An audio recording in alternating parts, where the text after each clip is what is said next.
All right, so this is it. ASUS's first handheld gaming console, the ROG Ally. So before we even get into this, I want to let you know that this entire review is coming from the perspective of someone who owns a Steam Deck, and I love this thing. But that doesn't mean that I can't appreciate what ASUS is trying to bring to the table. So right now the Steam Deck is $360 with the Steam Summer Sale, and this is retailing at $700.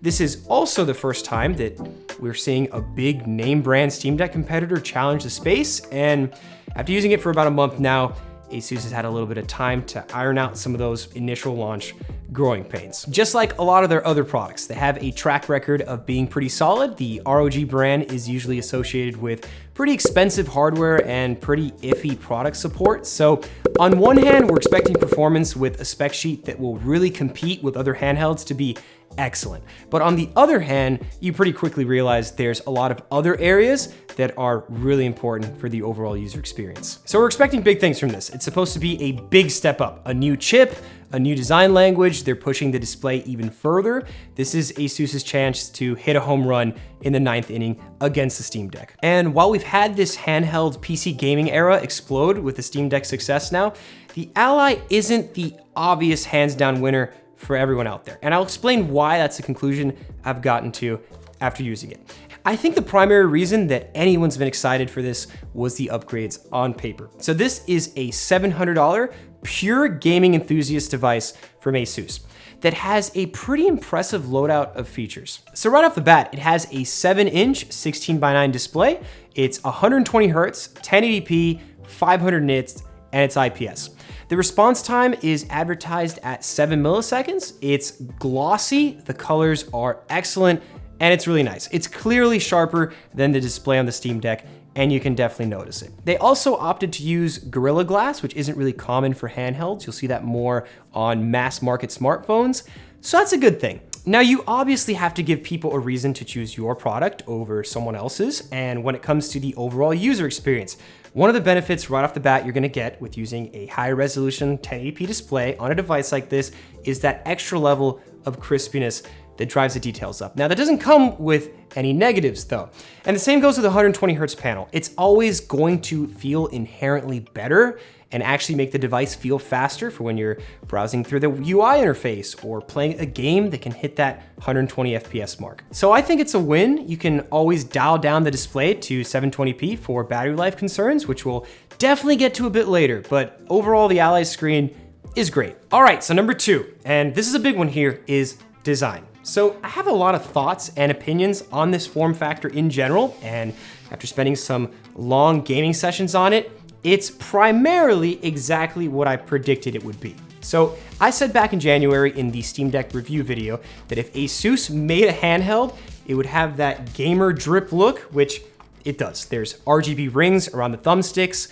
The grips are strategically angular, which you'll instantly feel when you pick it up. The rear panel is followed up with this texturing near the dual back programmable buttons, and the triggers and bumpers share the same style grip. But overall, with all the other grip texture choices they could have gone with, I think it's safe to say that your hands won't have an issue slipping on these controls. Now, the ergonomics is a different story, and so far as standing out from other handhelds, it doesn't really feel like it's the most comfortable device to hold, especially during long gaming sessions. I find that the lack of rounded corners has a tendency to dig into your hands a bit. The thumbsticks also do feel a bit loose compared to other gamepad sticks, but the real main issue that I've come across is the total lack of control I can get from them. I tried adjusting the dead zones in Armory Crate, and I still have the issue where you can move the stick quite a bit before it registers any input.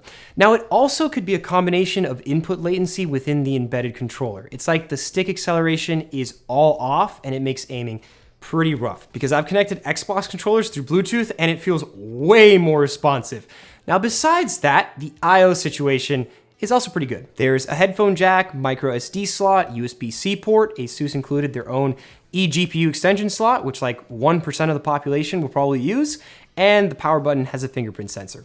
Overall, the whole design is pretty gamery, and as of now, it's only shipping in this white color option. All right, so moving on to performance. I think this is really where the Ally is gonna justify its price tag. Now, The good thing is everything about the Ally points to superior power on paper. This model is using the Z1 Extreme chip, which is a Zen 4 AMD RDNA 3 architecture. It's got 16 gigs of LPDDR5 RAM, a 512 gig upgradable M.2 drive, and it's performed very well, expectedly beating the Steam Deck in the games I've tested and not only offering more frames, but doing it quieter. The haptics also happen to be really good, which is great to see in a handheld like this. It kind of adds to the immersion along with the speakers that get ridiculously loud and pretty notably better than most handhelds I've experienced. So there is gonna be some trade-offs when you're obviously pushing performance on a chip like this. There's actually 3 different operating modes.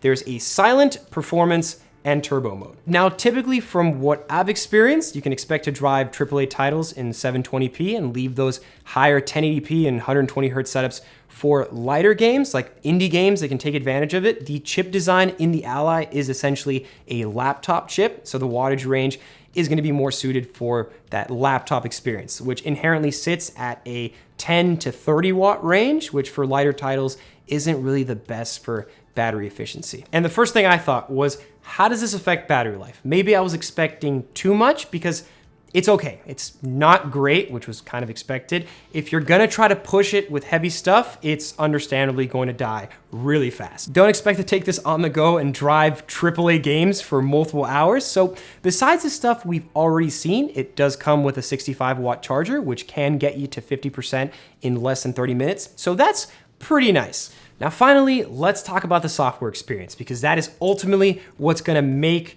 or break this device for a lot of people. So don't get it twisted. The initial setup is straight up annoying, and it's easily because of Windows 11. You get bombarded with pop-ups for Microsoft Office, OneDrive account setup. They really want you to connect a Microsoft account. There's ads for Game Pass. It's like, once you actually get past all the updates, you realize there's even more pre-installed bloatware like McAfee antivirus. It's like, why? Now, there's clearly gonna be some people who favor Windows on a device like this. You know, for people who wanna dock the Ally and have a full desktop-like experience, which is possible, but for those who are buying this as a handheld gaming console, it's gonna be a little bit rougher. Windows isn't really the best navigation experience with a thumbstick or touchscreen. There's a lot of instances where it's totally awkward to navigate through menus and kind of frustrating to deal with. But on the bright side, the Ally is using ASUS software, which is everyone's favorite, right? It's got Command Center, there's Armoury Crate for the main UI. It's gotten a ton of updates. They've fixed a lot of the initial bugs within the system. Command Center lets you configure all the settings for the Ally, like operating modes, refresh rate, resolution, game profiles, all that type of stuff. And Armoury Crate is like the central hub that the Ally boots into. This is where your game library is, your settings, the game platform launchers, because every game has a launcher in 2023 now. But the thing is, Windows isn't exactly optimized for battery life that well. So if you open a launcher or have it accidentally running in the background, you're gonna absolutely crush your battery life. And it's happened to me a couple times already.